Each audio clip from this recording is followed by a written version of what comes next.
Conway Medical Center and WPDE News Channel 15 present Your Health, Your Decision. We are first and foremost, we're a surgical specialty.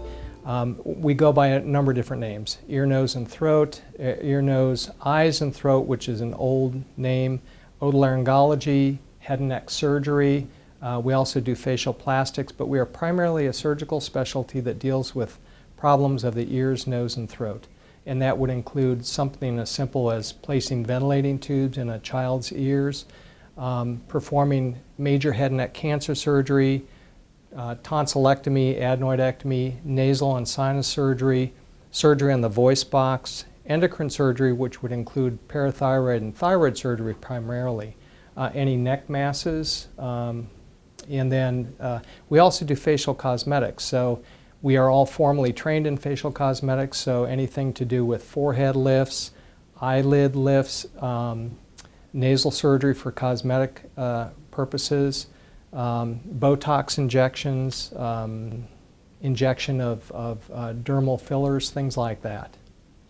The latest technology that's come out within the past 3 or 4 years is something called balloon sinuplasty, or balloon sinus technology.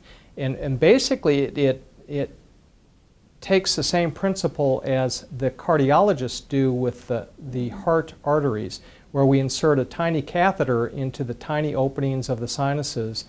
That's got a balloon on it that's a fairly rigid balloon, and we inflate it. And what that does is it opens up the natural opening to the sinus without taking out tissue, theoretically without causing scar tissue, so that you can get a nice result and alleviate patients' chronic sinus symptoms without destroying a lot of tissue, creating openings larger than you have to, and it can oftentimes be done in an outpatient setting. A lot of the problems we see are related to either chronic ear disease or chronic voice problems, chronic sore throats.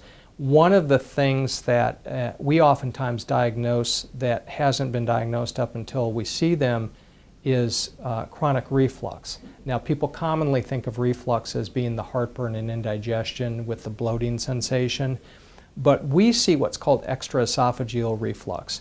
We see the symptoms of a sensation of something stuck in your throat, feeling like you have to clear your throat a lot, so a lot of people attribute that to postnasal drip, when in fact it's actually coming from just thickened mucus in the back of the throat.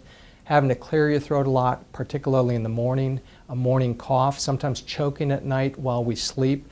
Everyone refluxes to a certain extent, but people who have that extraesophageal reflux, they can have a lot of problems with their voice, with chronic sore throats, even with chronic ear pain that's actually referred from the throat being inflamed because of the reflux. We have the capability to diagnose that because we can pass a little flexible scope through their nose and actually view the voice box itself.